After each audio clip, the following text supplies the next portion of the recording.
think of different groups of people, like everyone's segregated, defined by like their colour, but more like by their countries as well.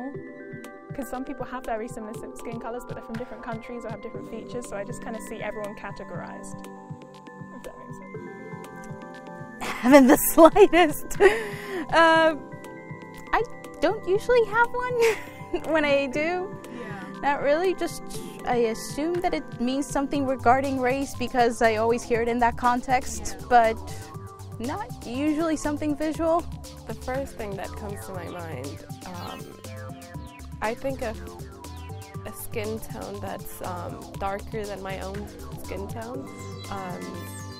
I don't know why, but growing up I always admired a skin tone that was darker than my own skin color. So yeah, so a darker skin tone comes to my mind, not my own color or lighter. I think it's horrible. I think it's another way to control people and tell them how they should want to look.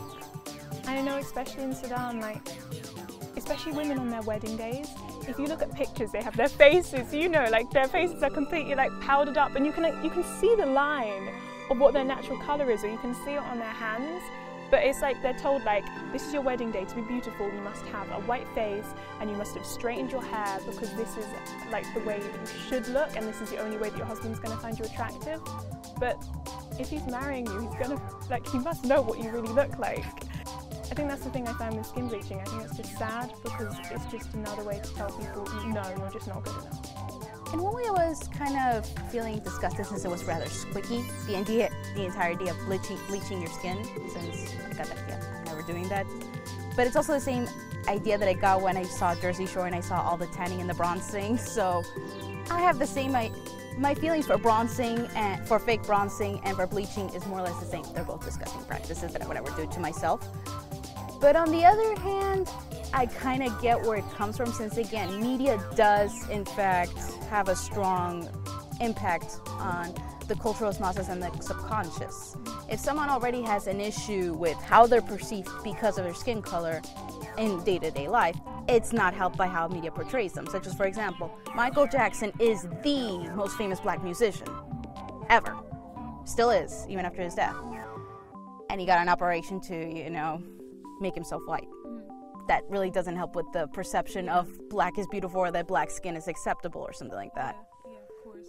I know a lot of people in India, and I don't know about Sri Lanka, but India, a lot of people do skin bleaching, and I watched a bunch of documentaries on it, and I also know that it happens here, from celebrities to, you know, just everyday normal people, and other parts of Asia and Africa. So.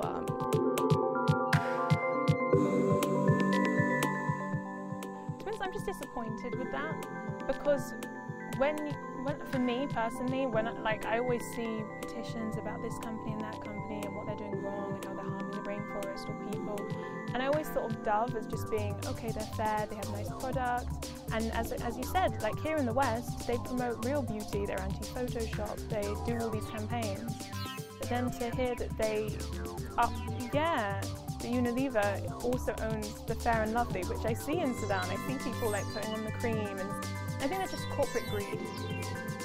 And it's just terrible to think that you're willing just to do anything in order to get what you want, to get your money, because you promote one thing in the poorer countries to tell them, okay, this is the commercial beauty, this is what you want, this is what we're going to target to sell to you, because I know everyone's going to rush to get it.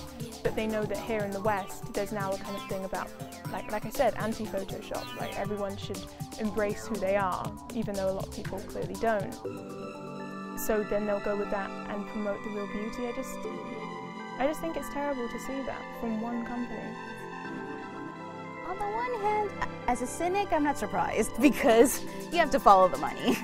What's important is this. I just feel like in the corporate world, they're playing, it's like a battle. They have to pick and choose. So they are, to hide all the atrocities that I would call, like, that they're doing, and how they're promoting their stuff in third world countries, but we don't, like, people in the Western countries may not know about Fair and Lovely and all these commercials. Nowadays, due to social media, people are becoming more and more aware of those things. But for here, we look at them like Dove, who is doing all these promotions with women of different colors and different shades. I look at Dove and I'm like, oh, that's great. Dove is a good brand.